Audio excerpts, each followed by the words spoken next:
Olá, estudantes da primeira série. Nesse vídeo vamos falar sobre crônica. Conosco aqui no nosso estúdio, além da nossa equipe, a nossa intérprete Jéssica. Tudo bem, Jéssica? Tranquila aí para a crônica? Objetivos. Identificar o conflito gerador do enredo e os elementos que constroem a narrativa e efeitos de ironia e de humor. Identificar as marcas linguísticas que evidenciam o locutor de um texto, bem como o tipo de linguagem utilizada. Perceber a intertextualidade no texto. Intertextualidade, você lembra, né? É quando eu tenho um texto dentro de outro texto, né? Então, isso que nós vamos perceber. Começamos com uma proposição para vocês. A pergunta é: quem de vocês ajuda na limpeza da casa? Puxe pela memória. Ah, gostei de ouvir. Já se sentiram satisfeitos com o serviço completo e de repente assim, por um descuido, ótimo, né? Uma inexperiência, perderam todo o trabalho? Já aconteceu com vocês isso? Achou que estava tudo certinho, de repente olhou lá, pá, alguma coisa deu errado. A crônica que leremos juntos conta de forma bem-humorada uma situação semelhante. A crônica de Fernando Sabino, intitulada Aspirador de Pó. Antes que eu lhe pergunte o que deseja, o gordinho começa a exibir-me uma aparelhagem complicada, ainda na porta da rua. São tubos que se ajustam, fio para ligar na tomada, escovinhas de sucção e outros apetrechos. Entre, ordenei. Ora, acontece que jamais prestei sentido na existência dos aspiradores de pó. Por isso é que fui logo cometendo a imprudência de convidar o gordinho a exibir-se de uma vez no interior da sala. Na porta da rua venta e faz muito pó, disse-lhe ainda, tentando um trocadilho infeliz. Entramos os dois para a tradicional peleja entre comprador e vendedor. Vi o gordinho desdobrar-se, suando, estica o fio, não dá até a tomada, arrasta a cadeira um pouco para lá. Não, é isso mesmo. Ah, sim, com licença, quer limpar esse tapete? É um tapete que arrasto comigo há anos, por todos os lugares em que venho morando.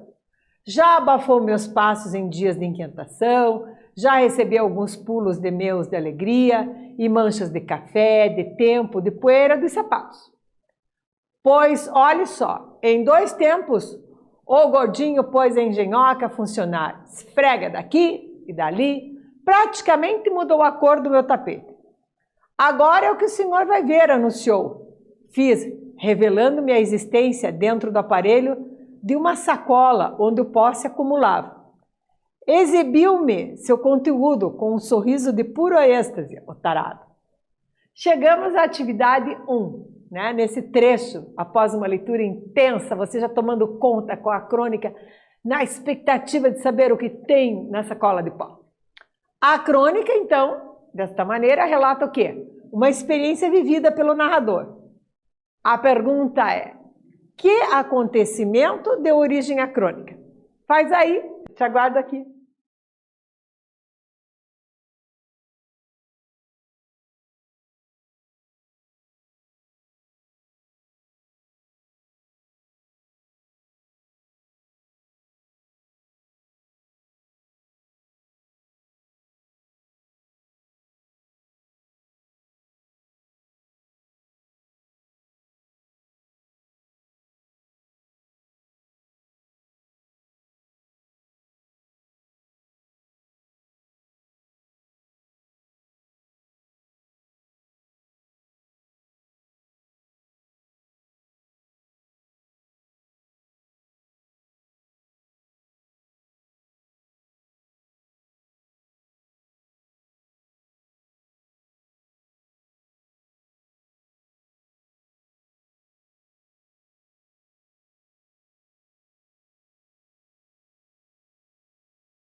Voltei, gabaritar contigo. Olha só, o acontecimento é o vendedor de aspirador de pó bate a porta do narrador. Como eu percebo isso, né? Aqui já, ó, que no início da crônica, né? Pus até uma iconografia ali para dar um spoiler. Eu percebo o quê? Antes que eu lhe pergunte o que deseja, o gordinho começa a exibir-lhe uma aparelhagem complicada, ainda na porta da rua. São tubos que se ajustam, fio para ligar na tomada, escovinhas de sucção a pretexto. Aí ele diz o quê? Entre. Então, o que acontece pode ser resumido como o quê? Um vendedor de aspirador de pó bate na porta do narrador. Eu posso sintetizar isso dessa maneira. Eu não preciso colocar como aqui no início do texto, ó, detalhadamente, né? Tá ok? Seguimos com a leitura do texto. Aquilo me decepcionou, pois se tinha de despejar o pó no lixo, por que não recolhê-lo de uma vez com a vassoura? Evidente, burrice de minha parte. O gordinho devia estar pensando, com certeza eu esperava que o pó se volatizasse dentro do aspirador, num passe de mágica. Você consegue entender a palavra volatizar? O que significa? Sumisse, né? Desaparecesse. Deixei que ele me enumerasse as outras aplicações do miraculoso aparelho. Servia para escovar um terno, por exemplo. Quer ver? E voltou para mim o cano da arma, que num terrível chupão quase me leva a manga do paletó. Aqui nos deparamos com a palavra miraculoso. O que você pode inferir dessa palavra? Milagreiro, né? Fazia um milagre. Então é interessante. Por que eu estou parando o texto e questionando com você duas palavras? Para você perceber bem como é a técnica de leitura, né? Antes de você responder as questões.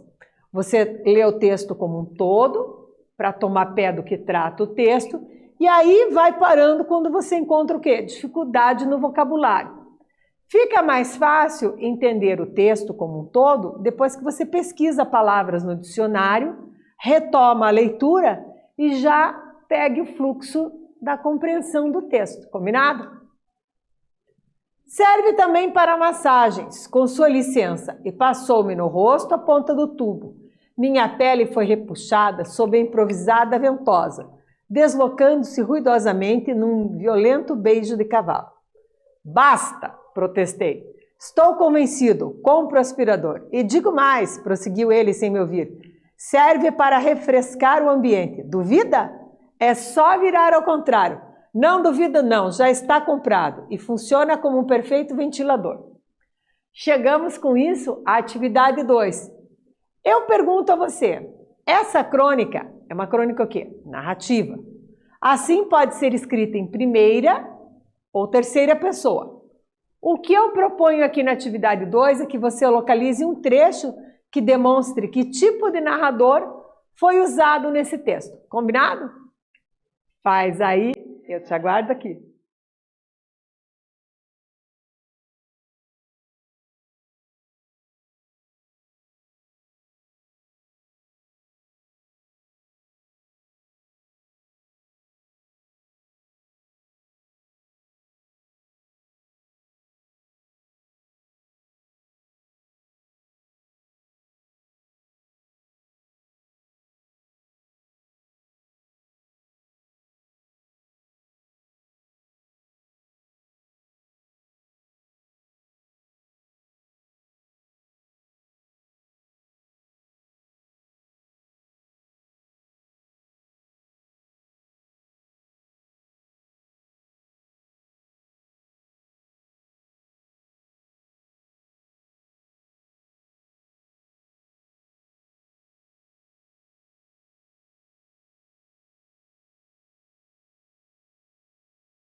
Então, na atividade 2, eu deixei 2 telas para vocês terem a opção de localizar o trecho, né?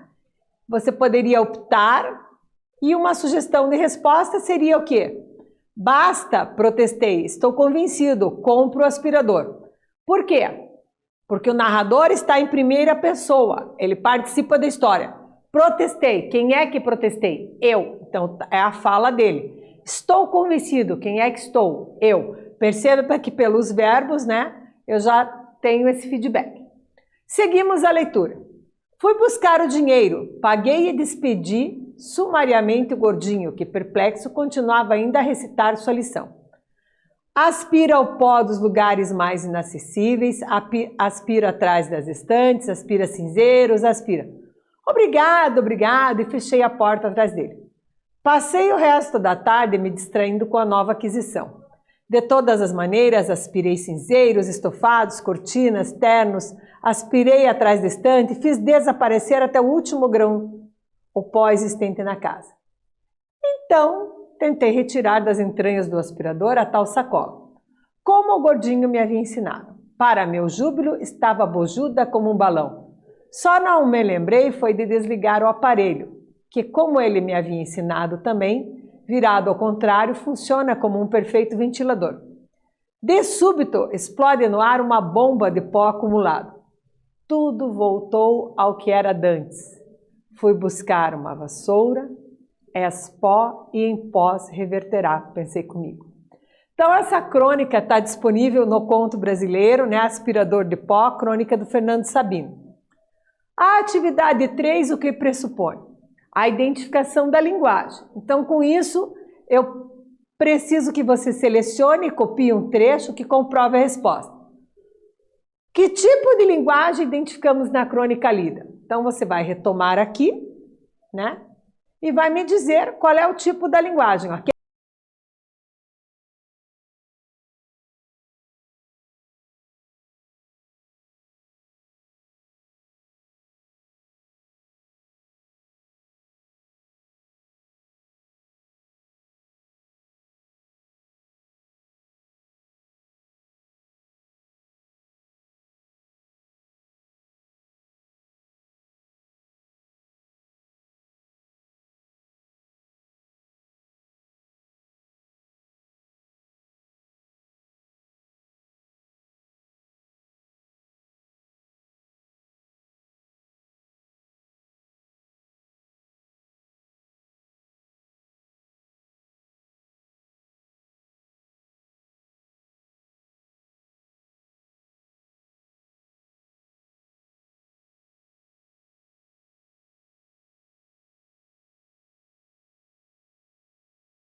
Contigo atividade 3. Então, qual é o tipo da linguagem, né? Quando nós falamos de linguagem, o que nós percebemos?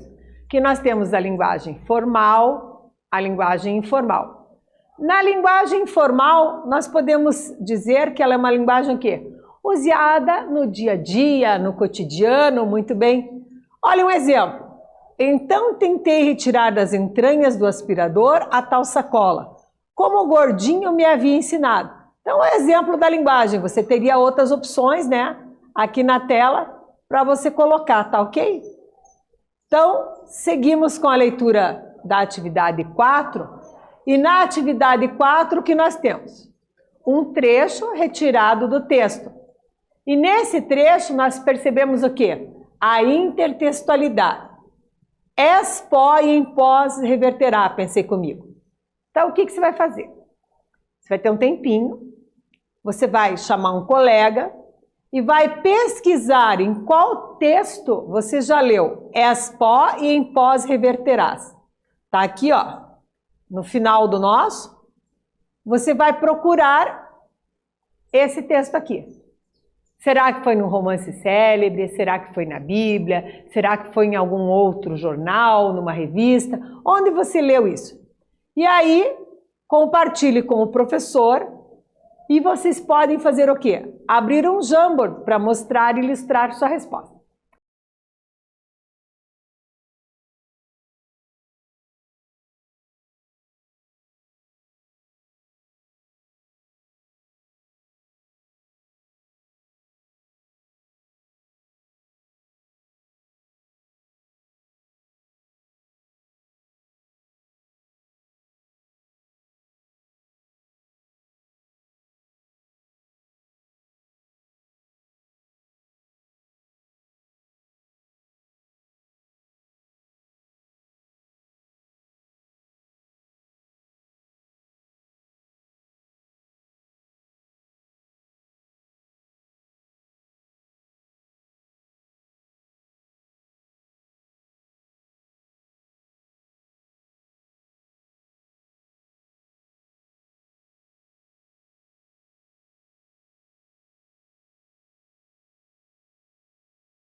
Está contigo a atividade 4. Retomando a proposta da atividade, o que nós temos? Leia o trecho retirado do texto, percebendo a intertextualidade presente nele.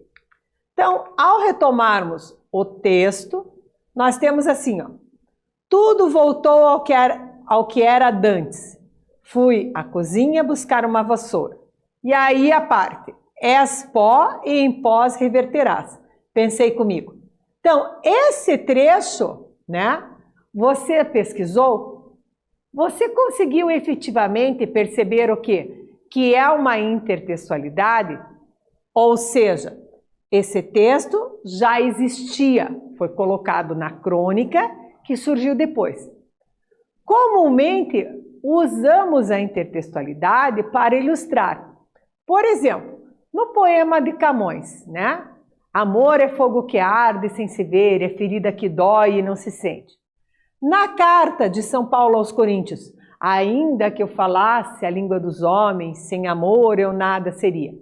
Esses dois trechos foram colocados também como intertextualidade numa letra musical, por exemplo, né? Então a letra do Legião Urbana, ainda que eu falasse a língua dos homens, sem o amor eu nada seria, né? Ainda, ele colocou dois trechos de intertextualidade.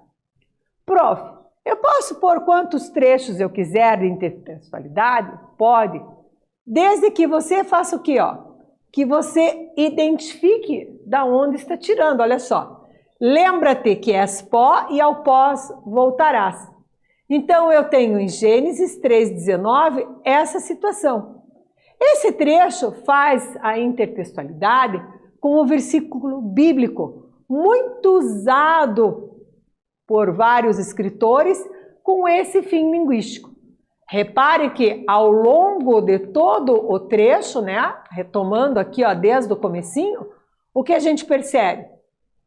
Ele não fala em nem outro trecho mais alguma intertextualidade. A crônica fala do quê? Fala das qualidades do aspirador e sobremaneira, ó, colocada em discurso direto, né?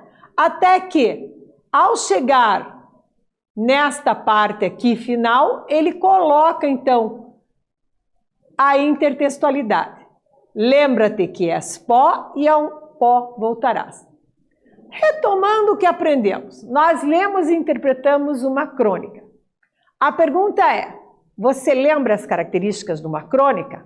A crônica é uma narrativa mais densa, né? Ou menos densa que o romance? Exatamente, ela é menos densa que o romance e mais, se compararmos a crônica ao conto, por exemplo, ela é mais curta.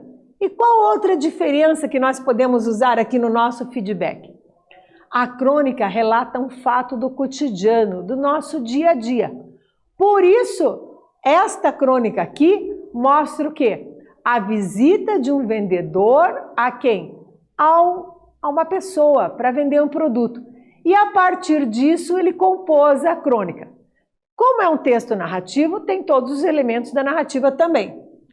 Nós localizamos e classificamos o quê? O locutor do texto, identificamos a linguagem utilizada, uma linguagem informal, cotidiana, e, sobretudo, localizamos a intertextualidade presente num trecho da crônica lida. Nós localizamos, ó, o versículo bíblico, lembra-te de que é pó e ao pó voltarás.